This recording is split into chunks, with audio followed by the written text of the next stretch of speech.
Comme on est dans un contexte de concurrence accrue depuis quelques années, Arvalis a décidé de mettre en place un observatoire international qui a pour objectif de mesurer la compétitivité du blé français par rapport à ses concurrents. Les pays de la mer Noire comme la Russie et l'Ukraine ont des coûts de production qui sont quasiment 2 fois inférieurs à ceux qu'on peut observer en France.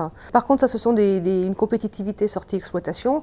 À côté de ça, ils ont des coûts de mise en marché qui sont extrêmement élevés. Un producteur russe est payé à peu près 65 à 70% du prix FOB. En France, le prix payé au producteur représente à peu près 85 à 90% du prix FOB. C'est-à-dire qu'en France, on a des coûts de mise en marché qui sont de 15-20 € la tonne.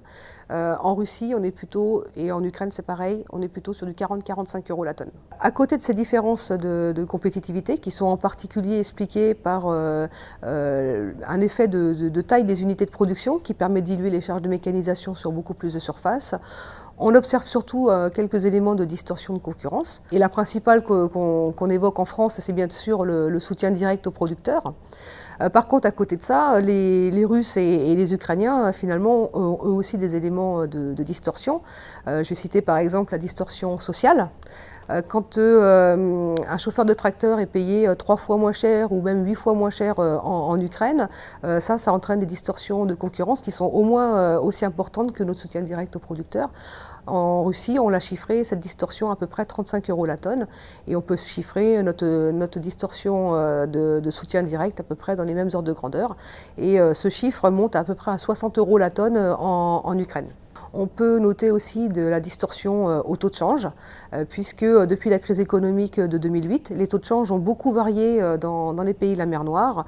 Et on peut chiffrer cette distorsion-là entre 5 et 10 € la tonne, selon les pays et selon les années. À côté de ça, il y a des éléments qui sont beaucoup plus difficiles à chiffrer. C'est par exemple la distorsion environnementale, puisque la France est soumise à des contraintes environnementales beaucoup plus élevées que dans les pays de la mer Noire. Pour l'avenir, ce qu'on pourrait imaginer, c'est qu'effectivement les salaires continuent d'augmenter dans ces pays-là, que les fermages augmentent eux aussi, puisque effectivement, comme ce sont des terres à bon potentiel et puis que l'agriculture va devenir vraiment un secteur d'activité clé, on pourrait imaginer avoir des augmentations de coûts de fermage. Les blés, et notamment les blés russes, sont plutôt de bonne qualité, voire parfois même de qualité supérieure à ce qu'on peut observer en France. En Ukraine, c'est moins vrai. Ce qu'on a observé par nos enquêtes, c'est que si effectivement la production ukrainienne peut augmenter, la qualité ne suivra pas forcément dans un premier temps. Les Ukrainiens vont plutôt chercher à faire des quantités plutôt que de la qualité. Donc notre premier concurrent demain sur le marché, ça sera bien la Russie. Alors bien sûr, il ne faut pas oublier les autres concurrents, hein, États-Unis, Canada, ils seront toujours là, Australie pareil. Bon, mais c'est des concurrents qu'on connaît bien, ils ont des coûts de production qui sont semblables aux nôtres. L'Argentine semble être un concurrent plus limité parce que l'Argentine a un choix de culture aussi très important et il y a beaucoup de concurrence entre le soja, le maïs et même depuis un peu plus récemment avec de l'orge brassicole. Donc une concurrence sur des zones où on peut faire 2 cultures par an.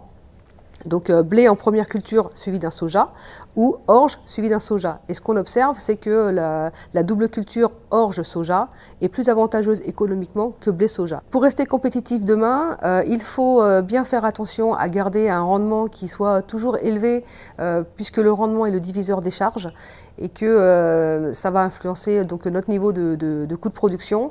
Et la deuxième chose, c'est de bien maîtriser ses charges. Comme dans n'importe quel secteur économique, la maîtrise de ces charges, elle est essentielle. Et en France, c'est surtout sur notre agriculture, la maîtrise de nos charges fixes, donc charges de mécanisation et main-d'œuvre qui sont les plus importantes.